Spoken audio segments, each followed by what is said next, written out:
네, 오늘 주신 하나님 말씀 보겠습니다. 누가복음 1장 67절에서 80절까지 말씀입니다.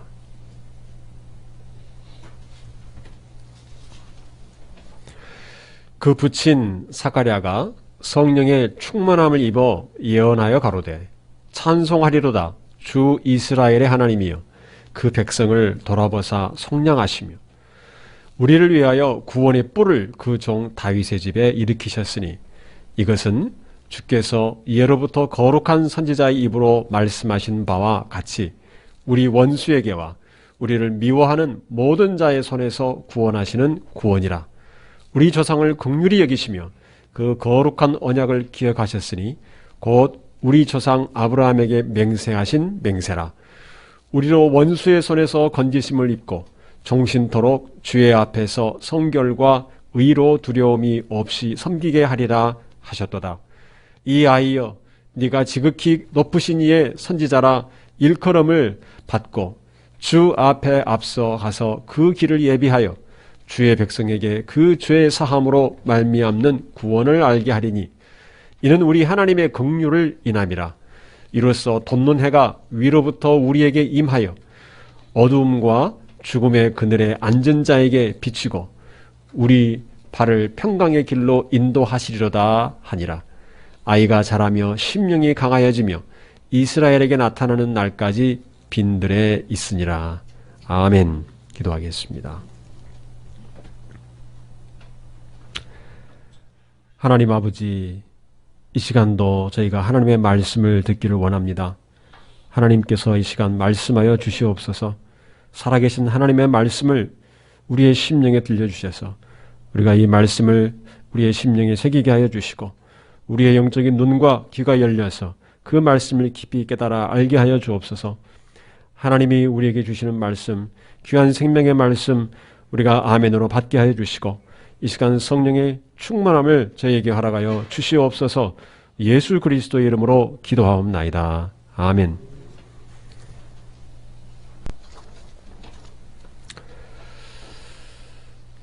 우리가 지난 시간에는 믿음의 선택이라는 제목을 가지고 하나님 말씀을 들었습니다. 우리 하나님을 믿는 성도들은 세상의 여러 상황 속에서도 어떤 상황에서도 믿음으로 하나님의 말씀을 붙잡아야 됩니다. 그래서 하나님을 사랑하는 성도는 그 결정하고 선택해야 되는 순간에 무엇을 가지고 선택할 것인가? 믿음으로 선택해야 한다는 것입니다. 나의 이익과 나의 생각과 방법에 의지하지 않고 세상의 사람들의 그 흐름에 따라가지는 것이 아니라 우리 하나님의 말씀을 붙잡는 믿음으로 선택을 해야 됩니다.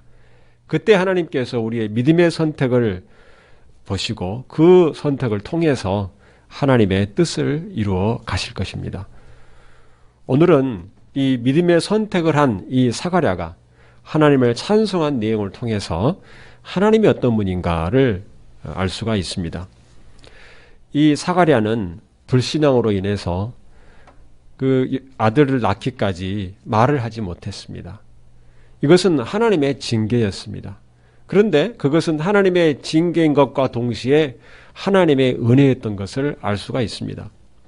사가랴의 입이 열리면서 가장 먼저 하나님을 찬송하게 된 것을 보아도 우리가 알 수 있습니다. 그가 은혜가 넘쳐서 열리자마자 그 입으로 하나님을 찬송했습니다.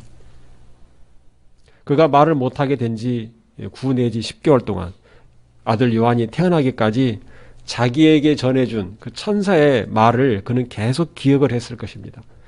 그리고 하나님께서 아내 엘리사벳을 임신하게 하시고 아내의 배가 불러오면서 아이가 그 안에서 뛰는 것도 보았을 것입니다. 이렇게 모든 것이 하나님의 말씀대로 되어가는 것을 직접 옆에서 보고 경험하게 되었을 것입니다. 그러면서 자기의 불신앙이 얼마나 잘못되었는가 그는 분명하게 깨달았을 것입니다. 그가 말을 하지 못하는 동안은 모든 의사표시를 몸짓으로 손짓으로 하거나 또는 글을 써서 전달해야 했을 것입니다. 그런데 필수적인 의사소통을 할 때는 그렇게 할 수 있지만 그러나 다른 일상적인 자기의 감정이나 또 마음을 그가 쉽게 편하게 전달할 수는 없었을 것입니다. 정상 생활에 많은 어려움이 있었을 것이라는 말씀입니다. 말을 하지 못한다는 것은 자기를 나타내고 자기를 표현하는 것인데, 말을 하는 것이 제한을 당하면 너무나 답답할 것입니다. 듣지 못하는 것이 아니고 소리는 들리는데, 말은 들리는데 다른 사람의 마음을 이해는 하는데 자신이 대답을 할 수도 없고 말을 못하는 것이 얼마나 답답했겠습니까? 그런데 한편으로는 내가 만약 말을 다시 하게 된다면 무엇을 말해야 되는가? 이것도 생각하게 됐을 것입니다. 이렇게 말을 못하는 게 답답한데 만약 말을 하게 된다면 무엇을 할 것인가? 생각하는 시간을 가졌을 것입니다. 누가복음 1장 20절에 보면 천사가 하는 말이, 보라, 이 일에 되는 날까지 네가 말을 못하는 자가 되어 능히 말을 못하리니 이는 네가 내 말을 믿지 아니함이거니와 때가 이르면 내 말이 이루어지리라 하더라. 하나님의 말씀이 이루어지는 날까지 말을 못하게 되기 때문에 그때가 되면, 만약에 하나님의 말씀이 이루어지는 그 날이 되면 무엇을 가장 말해야 되는가? 그런 생각을 하게 됩니다. 그것은 지금 자기 눈앞에서 벌어지고 있는 노년에 도저히 아이를 가질 수 없는 상황에서도 하나님의 천사가 와서 아들을 낳을 것이라 전해주고, 실제로 그 아이가 이제 아내 뱃속에 자라가는 과정을 보면서 또 태어난 걸 보면서 하나님의 놀라운 행하심을 보고 오직 하나님을 찬송하게 되는 것입니다. 사가랴는 아들을 요한을 낳고서도 며칠간 말을 하지 못했습니다. 마음은 기쁘고 즐거웠지만 얼굴의 미소와 표정과 몸짓으로만 그것을 나타낼 뿐입니다. 그런데 그 마음에는 어땠을까요? 감사가 있고 기쁨이 있고 찬송이 충만했을 것입니다. 사람들이 아이의 이름을 무엇을 할 것인가 이렇게 물어오자 그는 그동안 계속 마음에 간직하고 있던 절대 잊을 수 없는 이름 요한이라고 사람들에게 전해줍니다. 사가랴가 믿음으로 하나님께서 주신 이름을 선택했을 때 그의 입이 열리게 되었습니다. 사가랴가 그동안 마음에 간직한 하나님에 대한 찬송이 그때 터져 나옵니다. 하나님은 징계를 통하여서 사가랴를 회개하게 하시고 그리고 그를 찬송이 충만하게 하셨습니다. 이것이 하나님의 은혜입니다. 여러분, 우리가 하나님 앞에 잘못을 해서 하나님의 징계를 받는다 할지라도 그것은 결국 하나님께서 우리에게 복을 주시기 위한 것임을 여러분 기억하시기 바랍니다. 그래서 우리는 어떤 경우에도 하나님께 감사해야 됩니다. 고난을 받는 경우에도 그것을 통해서 하나님이 주신 은혜를 생각하면서 감사하고, 내가 잘못을 하나님께 징계를 받는다 해도 하나님께 감사할 수 있어야 됩니다. 여러분이 삶에서 해야 할 말을 하지 못하게 되거나 또 행동과 삶에 제약을 받는 상황이 있을 수 있습니다. 질병, 여러분 독감이나 또 우리가 잘 아는 코로나로 인해서 걸려서 또 누워 있어야 되는 상황이 있을 수도 있고, 또 그 외에 사고나 어떤 재난으로 고립되거나 격리될 수 있습니다. 얼마 전에는 광부들이 그 오랜 지하에서 격리되기도 했잖아요. 우리는 알 수 없습니다. 지난 3년간 코로나로 인해서 격리되는 일들이 그동안 수없이 있었습니다. 속 시원하게 자기 마음을 다 주고받는 사람이 옆에 없을 수도 있습니다. 신앙적으로나 개인적으로나. 요즘에 현대인들은 하고 싶은 말을 다 못하고 사는 사람이 많다고 합니다. 사람과의 관계는 넓어졌는데 정말 자기하고 속마음을 나눌 수 있는 그런 친구가 부족하다는 것입니다. 그 사람과 어떤 말을 했을 때 그 관계를 의식하게 되고 그 사람의 상태와 상황을 보면 그 사람이 말을 듣고 전혀 이해할 수 없을 것 같은 그런 생각을 하기 때문에, 말하고 난 뒤의 상황까지 생각하기 때문에 차라리 말을 안 하는 것이 낫다, 이렇게 생각하는 경우가 많습니다. 가까운 사람과도 정말 필요한 말 몇 마디만 하고 사는 그런 경우도 있습니다. 그러면 어떻습니까? 결과적으로 우리는 입이 있어도 제대로 된 말을 못하고 사는 것입니다. 꼭 해야 될 말을 하지 못하고 사는 것입니다. 또한 오랜 기간 우리가 각 개인마다 해결되지 않는 문제, 오랜 고민, 어떻게 해야 될지 알 수 없는 그런 막막한 상황에 놓일 수 있습니다. 답답하고 좌절감을 느낄 수는 있겠지만 그러나 어떤 상황에서도 하나님께서 여러분과 함께 하심을 기억하시기 바랍니다. 그래서 그 상황에 있을 때 그 상황 속에서 하나님이 여러분에게 무엇을 말씀하시는가, 거기에 귀를 기울여야 됩니다. 하나님이 허락한 이 상황 속에서 내게 주시는 하나님의 말씀은 무엇인가? 하나님께서 여러분을 향해서 어떤 뜻을 가지셨는가? 여러분 그것을 알기를 힘써야 할 것입니다. 우리가 겪는 답답하고 불편하고 꽉 막힌 상황에서 빠져나오도록 해주시는 것이 하나님이 주시는 구원이다, 이렇게 말할 수 있습니다. 우리 힘으로 해결할 수 없는 문제가 하나님의 은혜로 한 번에 해결되면 우리는 얼마나 기쁜지 모릅니다. 그런 경험을 다 해보셨을 것입니다. 우리 하나님은 그렇게 구원의 하나님이십니다. 우리의 힘이시고 능력이시고 우리의 방패가 되시고, 우리는 하나님을 그래서 찬송하고 영광을 돌리지 않을 수가 없는 것입니다.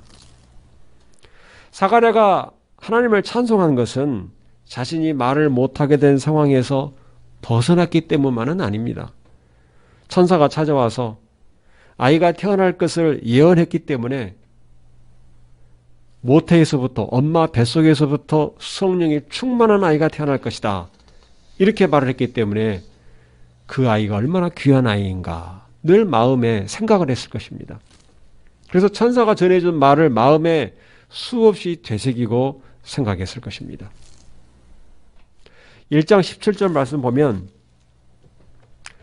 그가 또 엘리야의 심령과 능력으로 주 앞에 먼저 와서 아버지의 마음을 자식에게, 거스리는 자를 의인의 슬기에 돌아오게 하고 주를 위하여 세운 백성을 준비하리라. 주 앞에 먼저 와서, 그렇다면 하나님께서 드디어 유대 백성들을 그동안 기다리고 기다리던 메시아를 보내신다는 말씀이구나, 이 아이에 앞서서. 모든 사건의 중심에는 하나님께서 그의 백성을 위해서 크고 놀라운 일을 진행하고 계신다는 것을 그는 생각하게 됐을 것입니다. 이 아이는 주 앞의 길을 예비하는 자이다. 그렇다면 하나님이 정말 우리에게 주시는 구원은 너무나 놀라운 소식이구나, 이것을 그는 생각을 했을 것입니다. 그래서 사가랴는 입이 열리자마자 그 하나님의 놀라운 구원을 찬양하기 시작합니다. 성령이 충만해서 찬송을 합니다. 이 사가랴의 찬송을 통해서 하나님이 베푸신 구원이 어떤 의미인가를 우리가 알 수 있습니다. 첫째, 하나님의 긍휼입니다. 하나님의 긍휼.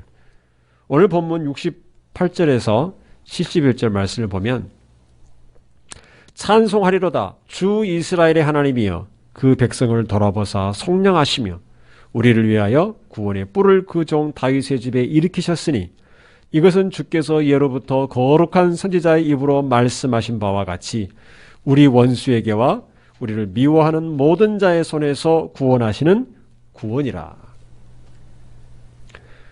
유대인들은 나라를 잃고 여러 먼 지역에 흩어져서 또 돌아왔습니다. 유대인들이 수백 년 이상 기다리던 메시아를 드디어 하나님께서 보내시게 되었구나, 이것을 찬송하고 있습니다. 구원의 뿔을 그 종 다윗의 집에 일으키셨으니 다윗의 자손으로 하나님께서 메시아를 보내실 것을 그는 찬송합니다. 마치 이것은 400년간 애굽의 학대에 시달리던 이스라엘 백성을 애굽에서 해방시키는 것과 같습니다. 하나님께서 그 고통에 신음하던 백성들의 그 외침과 그 부르짖음을 들으시고 마침내 그들을 구해 주시는 것을 유대인들은 늘 마음에 기억하고 있습니다. 애굽왕 바로의 그 높은 콧대를 꺾고 홍해 바다를 갈라서 길을 내시며 구원하신 하나님의 놀라운 구원을 그들은 늘 기억했을 것입니다. 그런데 이제 그 하나님께서 그의 백성들을 긍휼히 여기시고 돌아보셔서 마침내 자신들을 구원할 분을 보내시는 것입니다. 이것이 하나님의 은혜고 긍휼입니다.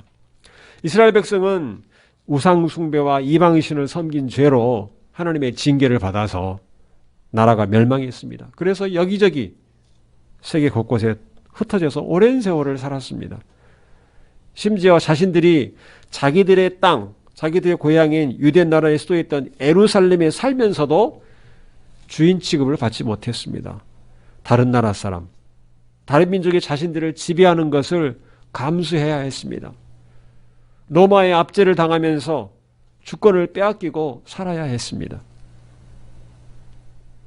우리 민족도 그런 경험이 많이 있죠. 우리 민족도 참 마음에 한을 품고 살아왔습니다. 오랜 기간 외세에 시달리고 그들의 침략을 당하며 살아왔습니다. 특히 우리가 기억하는 것은 일제 40년 동안에 큰 고통을 겪었습니다. 나라의 주권도 빼앗기고 쌀도 빼앗겼습니다. 2등 시민, 3등 시민인 것처럼 취급받았습니다. 우리 말도 빼앗기고 이름도 빼앗겼습니다.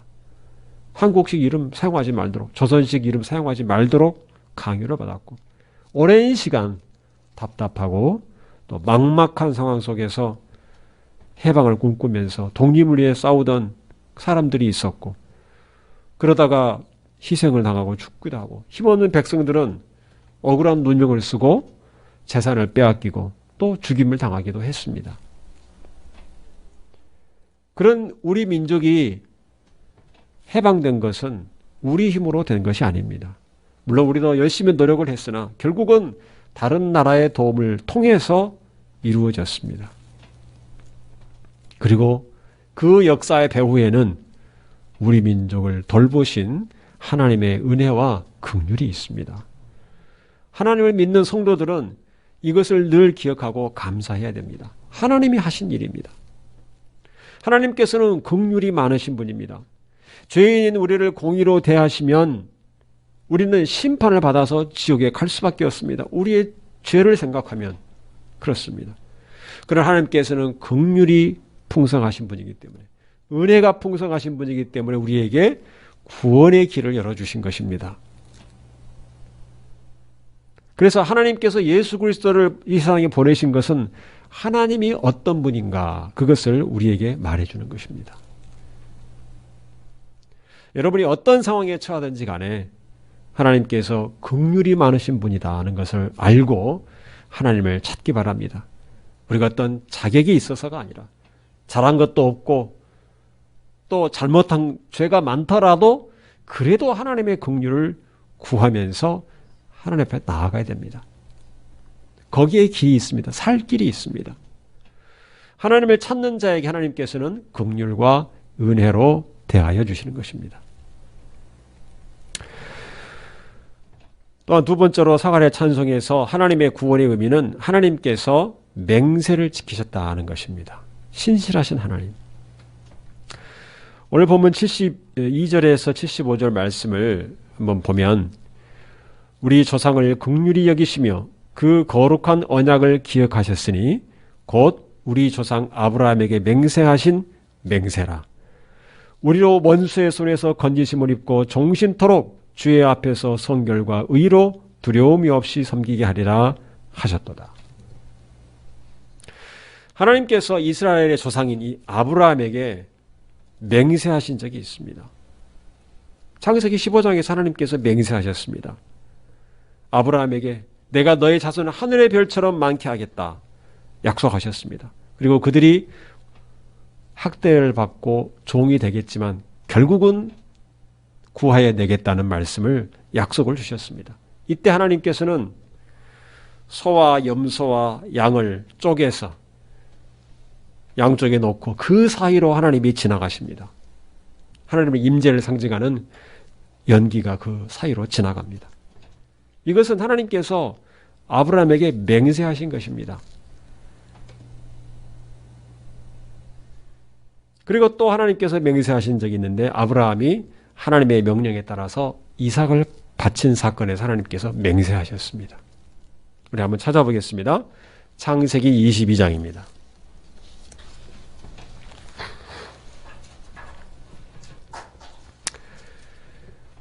22장 16절 말씀부터 18절까지 말씀 우리 같이 한 목소리로 읽겠습니다.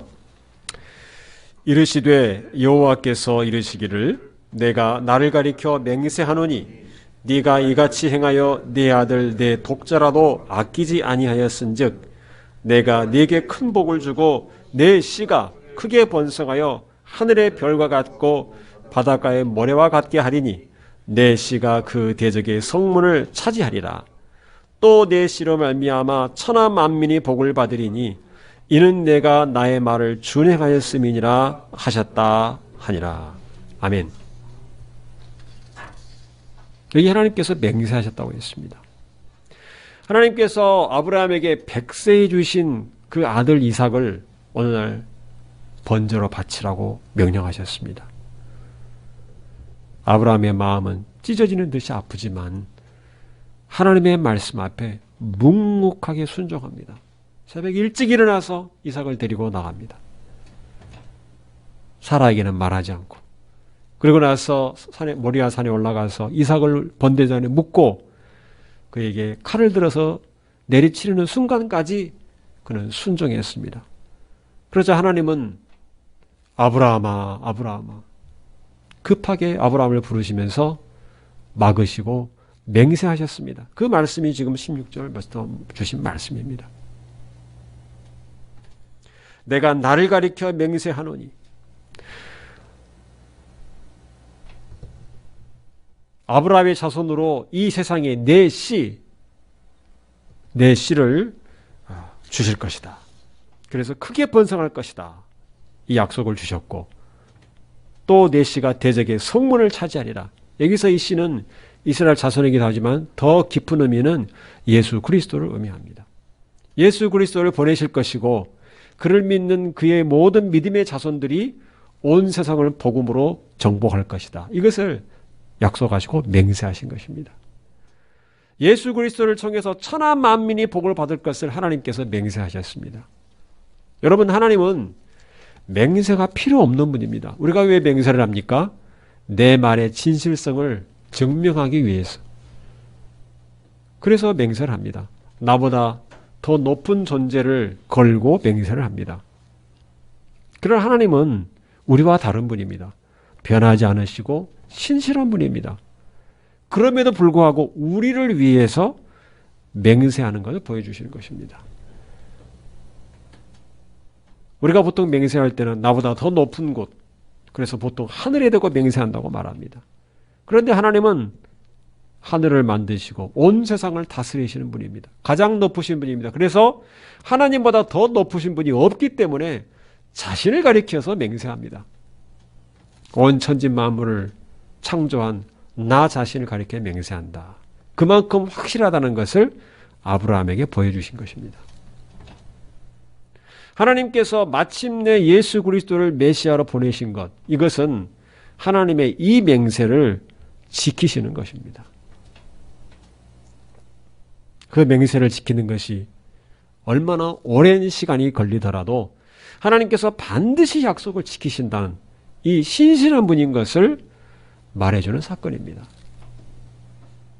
우리는 아무리 철석같이 약속했던 그 맹세도 몇 년 지나면 잊어버릴 수 있고 또 기대도 하지 않을 때가 많이 있습니다. 그러나 하나님은 다릅니다. 하나님은 약속을 절대 잊지 않으시고 반드시 지키시는 분입니다. 오늘 보면 76절에서 79절 말씀 보면 이하여 내가 지극히 높으신 이의 선지자라 일컬음을 받고 주 앞에 앞서가서 그 길을 예비하여 주의 백성에게 그 죄사함으로 말미암는 구원을 알게 하리니 이는 우리 하나님의 긍휼을 인함이라. 이로써 돋는 해가 위로부터 우리에게 임하여 어둠과 죽음의 그늘에 앉은 자에게 비치고 우리 발을 평강의 길로 인도하시려다 하니라. 하나님께서 구원을 주시는 것은 어둠과 죽음의 그늘에 앉아있는 모든 죄인들에게 햇빛을, 찬란한 햇빛을 비추게 하신 것처럼 빛을 우리에게 비춰주신 것입니다. 어떤 빛입니까? 생명의 빛이신 예수 그리스도의 빛입니다. 예수 그리스도 안에 생명이 있었고 빛을 비추어 주십니다. 사가랴는 마침내 하나님께서 구원자 예수 그리스도 이 메시아를 보내실 것을 찬송하고 있는 것입니다. 그런데 여기서 우리는 한 가지 더 사실을 깨닫게 됩니다. 이 본문에 나와 있지 않지만 우리는 사가랴가 알지 못하는 하나님의 신실하심의 더 놀라운 증거를 우리는 알고 있습니다. 하나님께서는 아브라함이 이삭을 죽이는 것은 막으셨지만 하나님의 독자 예수 그리스도는 십자가에서 죽이셨습니다. 중단하지 않으셨습니다. 우리를 살리시기 위해서 예수 그리스도를 죽이신 것입니다. 이 예수 그리스도의 죽으심을 통해서 우리를 구원할 길을 열어주셨습니다. 우리는 그것을 말씀을 통해서 압니다. 하나님은 어떤 분인가? 자기 아들을 죽이면서까지 맹세를 지키시는 분입니다.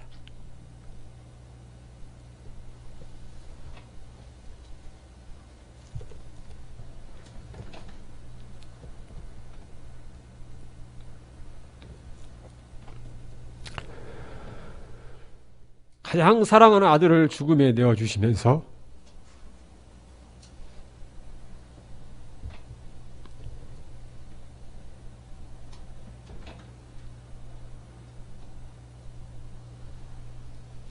이 맹세를 지키시는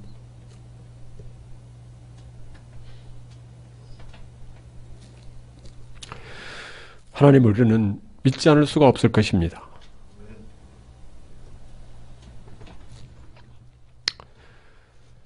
성도 여러분, 하나님은 긍휼이 많으신 분입니다. 자기 아들을 죽음에 내어 주시기까지 우리에게 긍휼을 베푸시는 분입니다. 가장 믿을 만한 신실한 분입니다. 예수 그리스도 그 아들을 십자가에 죽이면서까지 언약을 지키시는 분입니다. 그래서 이 예수 그리스도의 십자가는 하나님이 얼마나 긍휼이 많으신 분인가 생생하게 증거하는 것입니다. 하나님이 얼마나 믿을 만한 분인가 이것을 나타내고 있습니다.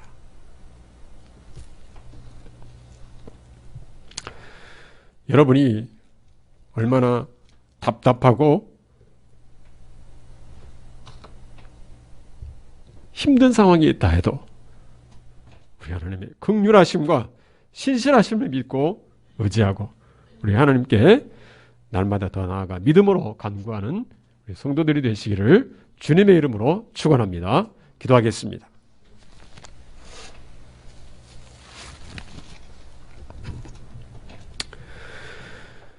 은혜와 사랑이 많으신 하나님 아버지 감사합니다. 죄악 가운데 죽을 수밖에 없는 저희들을 긍휼히 여기시고 구원의 길을 열어주신 것을 감사합니다. 아무 자격이 없고 우리는 죄만 많지만 하나님께서 우리를 사랑하사 독생자 아들을 아끼지 아니하시고 긍휼을 베풀어 주신 것을 감사합니다. 하나님이 하신 약속과 말씀을 지키시되 자기 아들을 죽이면서까지 약속을 지키신 하나님이 얼마나 신실한 분인가 잊지 않게 하여 주시옵소서. 우리의 살아가는 모든 삶과 환경 속에서 닥쳐오는 모든 문제 가운데서도 우리는 하나님을 끝까지 의지하고 하나님의 긍휼과 하나님의 신실하심을 의지하여 믿음으로 날마다 간구하며 나아갈 수 있도록 인도하여 주시옵소서. 믿음의 삶을 살도록 인도하여 주시옵소서. 예수 그리스도의 이름으로 기도하옵나이다. 아멘.